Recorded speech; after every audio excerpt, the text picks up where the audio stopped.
Many of us who used YouTube in its earlier days, I feel like, who are at least still around, kind of take for granted the magic that we had on that old website. And unfortunately, I do consider the modern YouTube and older YouTube two different websites. Even though they're on the same domain, ran by, well, I guess, the same people. Well, of course, if you forget that Google kind of took over. But the content on it, the trends, the styles, the aesthetic, the culture, the fun, everything is just totally different between the two. YouTube's golden age is widely debated, at least when it comes to the time frame that it falls under, okay? But personally, I would say the best years of YouTube came between 2006 and 2012, okay? Pretty wide, I guess, variety there. You have a good amount of time, okay, to kind of consider. But within that time frame, okay, when you look at it and compare it to modern YouTube, it feels like a totally different website. The infancy of YouTube spawned so many golden tier memes, so many viral classic videos, and such a feeling, at least when you accessed it, that you're never going to get on modern YouTube. See, when you get on modern YouTube, okay, the reason that it's so much different is because, well, look at the content, okay? Modern YouTube content, for the most part, is so professional, so consistent, and honestly, is generally better than older YouTube content. But with those characteristics, that means that YouTube has become much more corporate.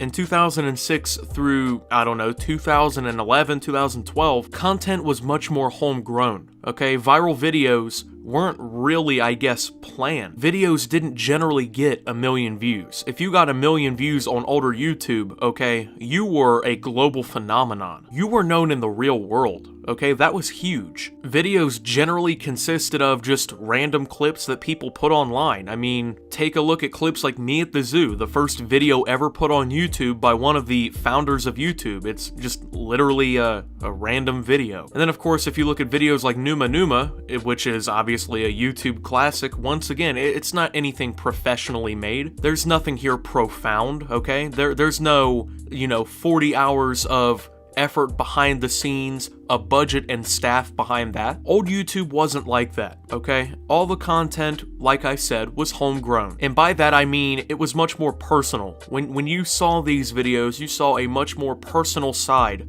of the people making these videos. On YouTube now, you don't see things like that very often, okay? Most content on YouTube, at least the most popular content, is made in somebody's studio, okay? It's not made in someone's living room with a camera that they bought at Walmart, okay? And then, of course, the methods of getting views on old YouTube compared to new YouTube is also a little bit different. In newer YouTube, once you sort of establish viewer base, it's pretty much going from there. You know what I'm saying? I mean, if you get like 1 million subscribers, you're gonna get hundreds of thousands of views per video pretty much regardless. But back in older YouTube, it was a lot more spontaneous, okay? You might only have one video ever reach hundreds of thousands of views, and back then that was viral. That was a lot more important than what it is today. If you get like 500,000 views today, yes, that is an accomplishment, but on older YouTube, that was more of an accomplishment because there simply wasn't as much people using YouTube as there is today. Today you see channels, of course, like PewDiePie with 80 million subscribers, but when you look back at older YouTube, people didn't have millions of subscribers, okay? For a while, if you had like 80,000 subscribers, that was famous. That was internet famous. That was YouTube fame. Now, if you have 80,000 subscribers, you're probably not even within like the top 80,000 YouTubers on the platform when it comes to subscriber counts, I mean, it's much different. And of course, older YouTube wasn't corporate, okay? Most of the content on the platform, of course, was just this homegrown content people were throwing up on the platform, okay? You didn't go on a trending tab and then see pretty much nothing but like Jimmy Kimmel, NFL, movie trailers, and things like that, okay? The most viral content on the platform back in the day was generally just some random guy,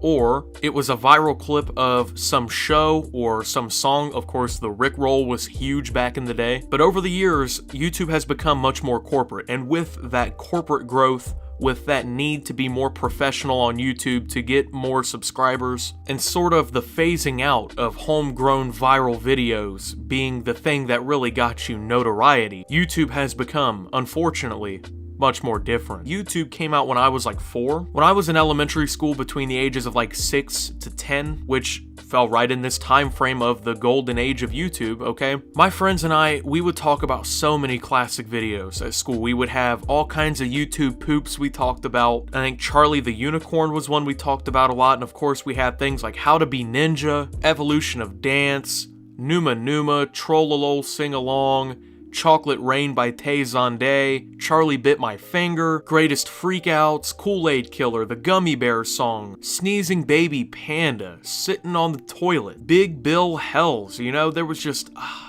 so many. When you look back at these older videos and you look at newer videos, of course, there's going to be a difference, okay? And I'm not saying that YouTube should have never have changed. That's just unrealistic. But I'm sure I'm not the only one who misses that old magic of coming home in 3rd grade, getting on the computer, and just laughing for hours with your friends at old viral YouTube videos. Today's kids might come home from 3rd grade, sit down alone, open up their iPhone and watch Jake Paul, who puts out a 15 to 30 minute vlog every day with professional quality cameras and basically a staff around him. And I hate to be one of those people who's like back in my day, because I'm only not almost 19, okay? I'm not that old. But when I'm talking to younger cousins and they tell me about the stuff they're watching on YouTube, and I tell them about the things that I watched on YouTube when I was their age, there's such a disconnect, and it's sad, because I almost feel bad that they missed out on this era that I was so, I guess, infatuated with. I remember coming home, getting on Club Penguin, right?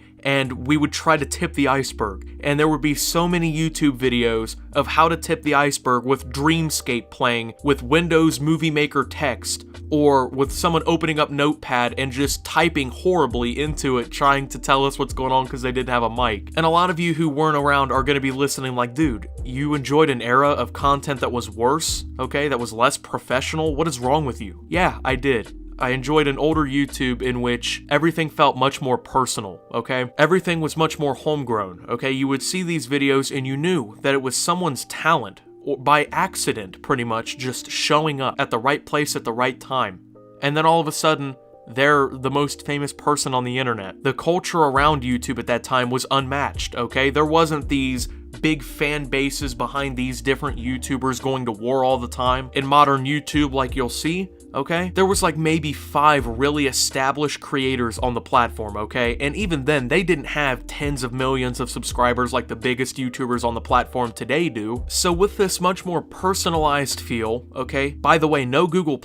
You didn't have to have Google Plus to be on YouTube at that time. Made it a lot better. Of course, much less corporate influence, which of course allowed the personal feel of the platform to thrive. Viral hits, golden memes, and just the beauty of it all, man. I gotta say, YouTube's golden age was probably one of the better times in my life. Because as a kid, you know, you never, at least when I was, of course, young. By young, I mean like 5 to 11, okay? You didn't dream of being a YouTuber. There was no quote-unquote YouTuber. It was just some random guy who went viral, and the next thing you know, he might have made it on a talk show. There was no YouTuber, okay? But we all strived to make YouTube videos. We thought maybe we'd be the next ones to go viral. We thought maybe we'd be the next one to be able to cash in on that YouTube fame, right? But then things, of course, unfortunately, started to change. After about 2011, 2012, going really into 2013, you saw YouTube kind of become much more corporate. Google Plus gets introduced, okay? Google starts integrating their products into YouTube, of course, after they owned YouTube for a solid amount of years. That was just met with universal disdain, okay? Everyone hated that, but we've all gotten used to it now. Money has come onto the platform, ads, you know, Google AdSense, things like that. So people are actually turning this into a job, you know? So even though I'd wanted to make YouTube videos and go viral as a kid, I mean, in a way I did, but I did it in a different era. I did it in a different time that, you know, doesn't really match up. Now you see the trending tab is just full of movie trailers, music videos, the NFL, just random things. You don't see those viral clips of some random guy in his room anymore dancing to a song. You don't see the funny clip of a stormtrooper air humping out in a parking lot. You don't see things like that anymore. And I gotta say, it's kinda sad. You guys missed out on a great time of YouTube, I gotta say. But hey, guess what? If you are interested in seeing what it was like growing up on YouTube when I was a kid, or if you're, you know, a member of my micro generation, as I like to call them, within that 5-year stretch really, that grew up during that golden age of YouTube, I have something I want to show you. At the pinned comment down below is a playlist called YouTube's Golden Age, okay? Over 100 videos of classic YouTube videos, classic viral memes, you know, just clips that we all enjoyed back in the day, okay? And I want you to enjoy that. Stick figures on crack, try to watch this without laughings, cows and cows and cows, stop calling Bill Riley a homo, funny air horn prank, pipe dream. There's plenty down there for you to enjoy, okay? So please do so, because I gotta say, man, going through that playlist really did inspire this video. So we miss you, old YouTube. We really do. In a day where corporate sponsors have taken the platform over, demonetization is ruining the careers of many, the freedom of speech is pretty much dwindling on the platform, and when it's harder than ever for a smaller creator to grow, you know, we look back on those days where pretty much anyone could just record something in their backyard and be the next big sensation. The golden age of YouTube is over. It's been over for nearly a decade, but it was a time that I think we can all remember back on as something truly special in our lives. That golden age of YouTube shaped how I used the internet for the rest of my life. As a young kid, seeing things that maybe I shouldn't have been watching, you know, YouTube poops were pretty filthy and uncensored, but you know what? They made my life a lot better in 3rd grade, I will say. And even though I'm not friends with pretty much anyone that I ever watched any of those viral clips with anymore, many of which have moved away, out of state, out of city, you know, things like that, I can't really contact anymore, I gotta say, I have some awesome memories with them, man. And if any of you are somehow watching this video, and you know it's your boy Nathan from the block in Springfield, you know, DM me on Twitter. Something, you know, because we shared the golden age of YouTube together. So, thank you guys for watching. If you did enjoy, please make sure to leave a like, subscribe if you're brand new around here on my channel, follow me on Twitter at @SubToOptimus. I post memes, thoughts, and updates over there. Join the Discord down below. Thank you to my channel members for your $5 a month. Your support helps my channel tremendously. And until my next video, guys, this is Optimus, looking back on that golden age and signing out.